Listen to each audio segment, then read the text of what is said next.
The streets of Rome's Sabura district came alive at night, a maze of narrow alleys filled with torchlight, drunken laughter, and the scent of wine mixed with sweat and cheap perfume.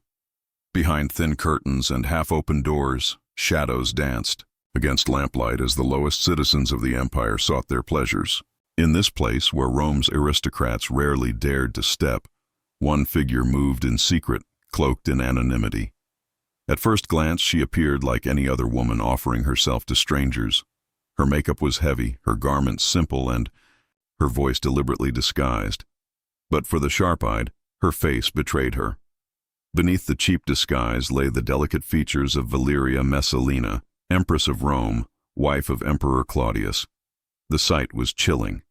This was no rumor whispered in corridors of power. This was the truth, naked before anyone who happened to cross her path. The most powerful woman in the empire was not being forced into this.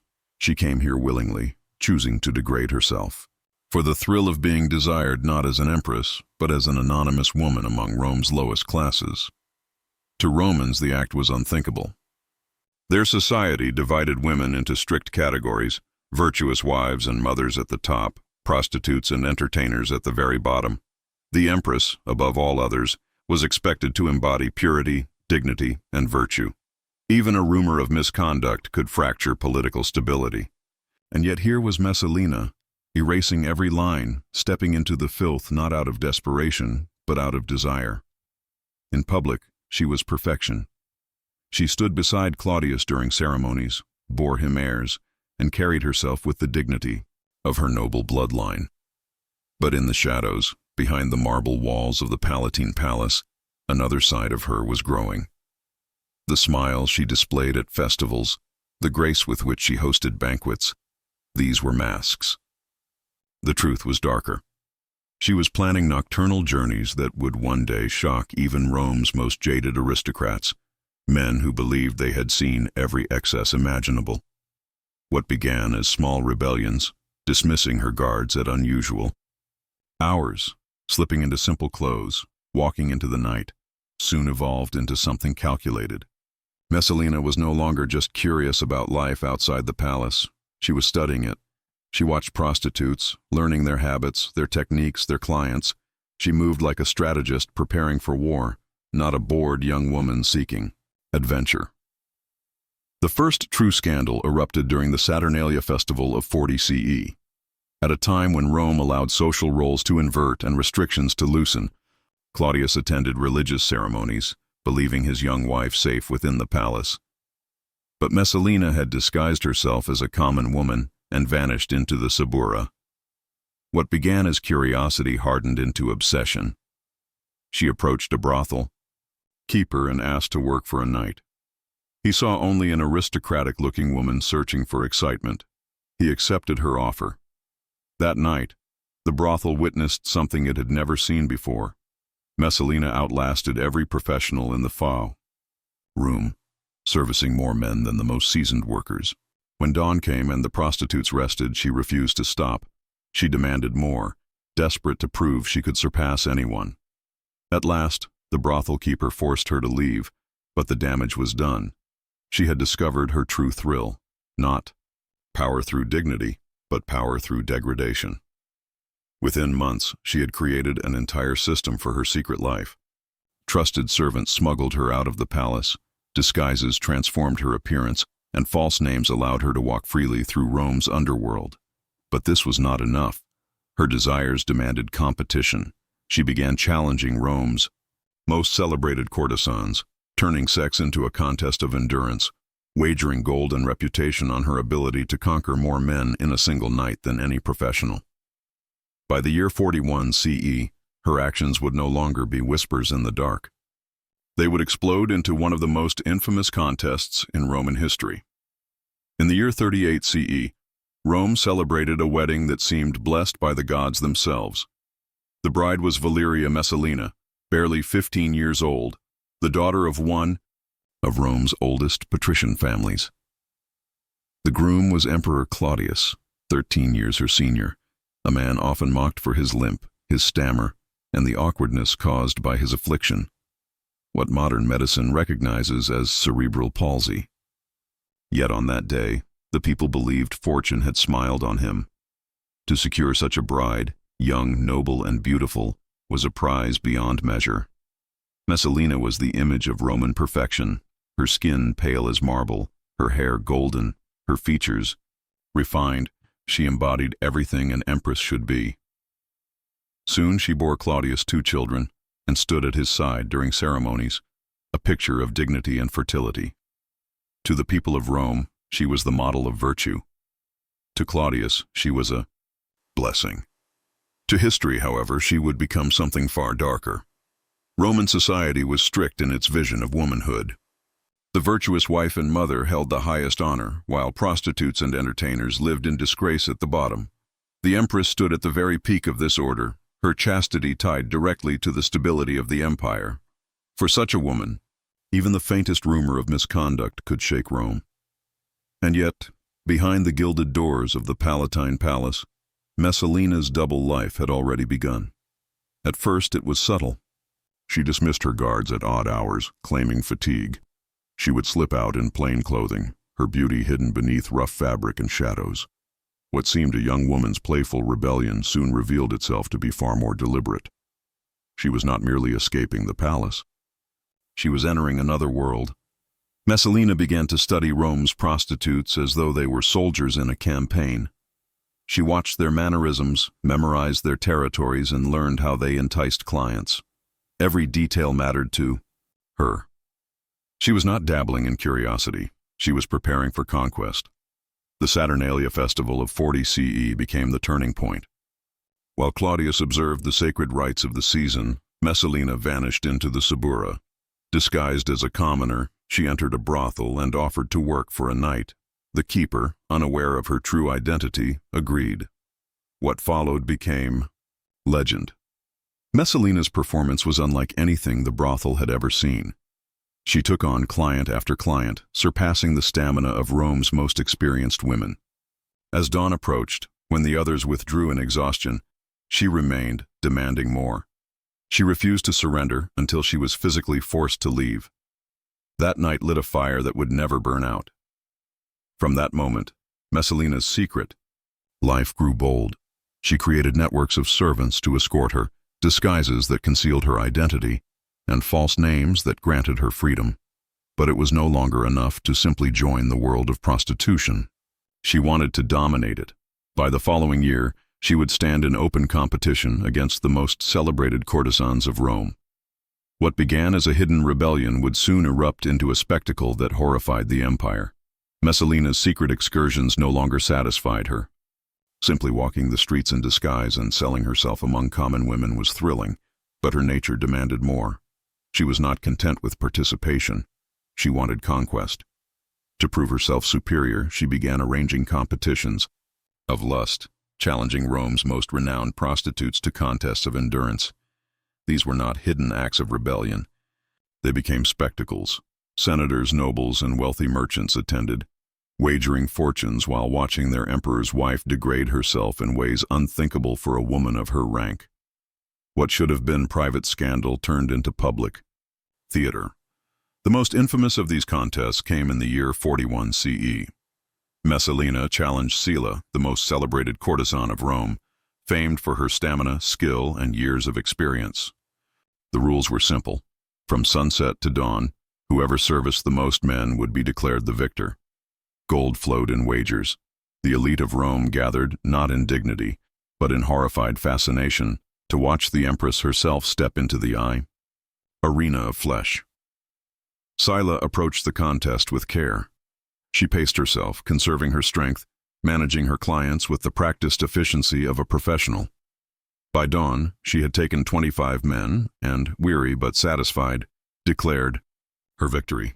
The crowd prepared to honor her triumph, but Messalina was far from finished.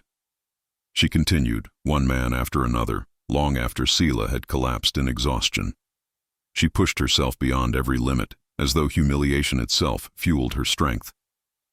When the night ended, she had surpassed 30 men.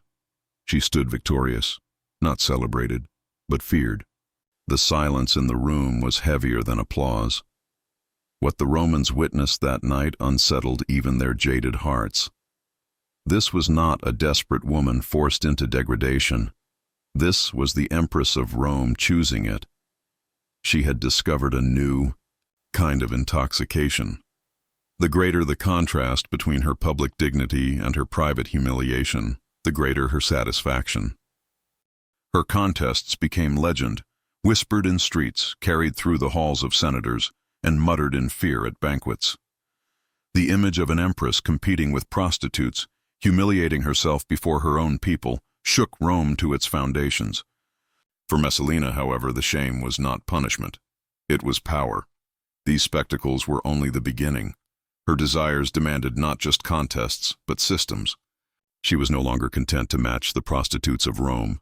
Soon she would build an empire of her own, an empire of flesh, secrets, and control, greater than anything the streets of the Sabura had ever known. By the year 42 CE, Messalina's secret life had grown too vast to be contained by backstreets and hidden brothels. What began as a perverse thrill had transformed into a structured operation, calculated, organized, and protected by imperial authority. The Empress of Rome was no longer simply degrading herself in secret. She was constructing a criminal empire that would shake the foundations of Roman society. Within a luxurious villa near the Campus Martius, she established what historians would later call the boldest brothel in Roman history. To the outside world, it appeared to be an exclusive private club, a gathering place for the city's elite. In truth, it was a den of coercion and corruption. Aristocratic women, wives and daughters of noble families, were drawn into its service, not by choice, but by force. Messalina used her position as empress to blackmail them, threatening political ruin, financial collapse, or public disgrace if they refused. Behind the velvet curtains of the villa, women of the highest families were reduced to serving the lust of Rome's most powerful men. But Messalina's true genius was not in the spectacle. It was in the information. Every encounter was carefully documented. Servants hid in shadowed chambers, listening, recording, noting weaknesses and secrets. Senators revealed their doubts about imperial policy in drunken whispers. Generals confessed their ambitions or resentments. Merchants admitted to smuggling and evading taxes. Nothing escaped her web. Through sex, Messalina gathered intelligence that no spy network could ever match. She knew which men conspired against the emperor, which officers dreamed of rebellion, which officials could be bought, and which husbands would crumble if their shame were revealed. The empire's most dangerous secrets flowed into her hands, hidden beneath the cover of pleasure. Men left her villa believing they had tasted forbidden indulgence. They did not realize they had been ensnared. By the time they discovered the truth, that they had lain with the empress herself, or with the wives and daughters of their peers, it was too late. They were trapped in silence, bound by fear of exposure. Their loyalty was purchased not with gold, but with shame. Rome itself began to warp under her influence. Political appointments went to men she controlled. Trade agreements favored merchants who had passed through her villa. Military commands shifted to those too compromised to resist her will. To the public eye, the empire seemed stable. But in just reality, Rome's government was being manipulated not by the Senate, not even by Claudius, but by a woman who had turned her perversions into power. What had begun as scandalous whispers in the night was now a network of control spreading through the veins of the empire. And still, it was not enough. For Messalina, secrecy soon lost its thrill. She wanted more than hidden power. She wanted public dominance, shameless and absolute. The stage was set for her most dangerous move yet. By 44 CE, the shadows no longer satisfied her. What Messalina once hid in secrecy, she now flaunted in the open, disguising her perversions as sacred duty. She began organizing elaborate public gatherings that appeared to be religious festivals honoring the gods. Senators, generals, noble families, none could refuse her invitations, for to decline the empress was to defy Rome itself. Yet behind the facade of ceremony, these occasions descended into something far darker. The events began with dignity. Incense filled the air. Priests chanted prayers, and offerings were made at the altars of the gods. But as night fell, The rituals shifted. Sacred songs gave way to drunken chants. Robes slipped from shoulders. What began as worship transformed into debauchery. By the time participants realized what was happening, it was already too late. They had crossed the line, and their shame bound them in silence. Messalina understood psychology with a cruelty that terrified even her allies. By forcing Rome's most respected men and women to degrade themselves before one another, she destroyed their authority without raising a sword. Rivals who opposed her policies found themselves stripped naked, humiliated in front of colleagues, reduced to trembling figures in her games. She laughed as senators performed acts unthinkable for men who once ruled the empire's armies. Execution could silence opposition for a day. Humiliation silenced it forever. Worse still, Messalina's reach extended beyond adults. She compelled the sons and daughters of Rome's noblest families to participate, claiming it was in honor of the gods. Parents, bound by loyalty to the emperor's household, could not refuse. They watched their children dragged into ceremonies where innocence was twisted into spectacle, unable to protest without condemning themselves. Entire lineages fell under her blackmail, trapped in a cycle of complicity and silence. The damage spread beyond Rome's walls. Foreign ambassadors began to whisper of strange weakness among Roman officials. Senators who once argued with confidence now trembled and stammered. Commanders who once stood proud in negotiations appeared distracted, broken, fearful. The empire's leadership, once feared across the known world, had become slaves to their own disgrace. Messalina had discovered a weapon more devastating than armies or assassins: shame. Through shame, she bound Rome's elite, their families, even their children, until no one dared to move against her. She stood at the center of a web that stretched across the empire, controlling its strongest men not through loyalty or love, but through fear of exposure. But this power could not last forever. The thrill of secrecy had vanished. The thrill of domination was fading. Now Messalina sought something even greater, something so reckless it would shatter everything she had built. Her final act would not be in the shadows, nor disguised as ritual. It would be open defiance, a challenge not only to her enemies, but to the emperor himself. By 48 CE, Messalina's hunger for power had grown beyond secrecy, beyond humiliation, beyond even the control she held through blackmail. She no longer wished to be the empress who ruled in shadows. She wanted to replace the emperor himself, and in her madness, she made a move so reckless, so unprecedented, that even decadent Rome stood in shock. While Claudius was away in Ostia overseeing grain shipments, Messalina staged what can only be described as open rebellion. She arranged a full Roman wedding ceremony, not with her husband, but with a young and handsome senator named Silius, the man she had been pursuing for months. It was not a secret tryst or symbolic ritual.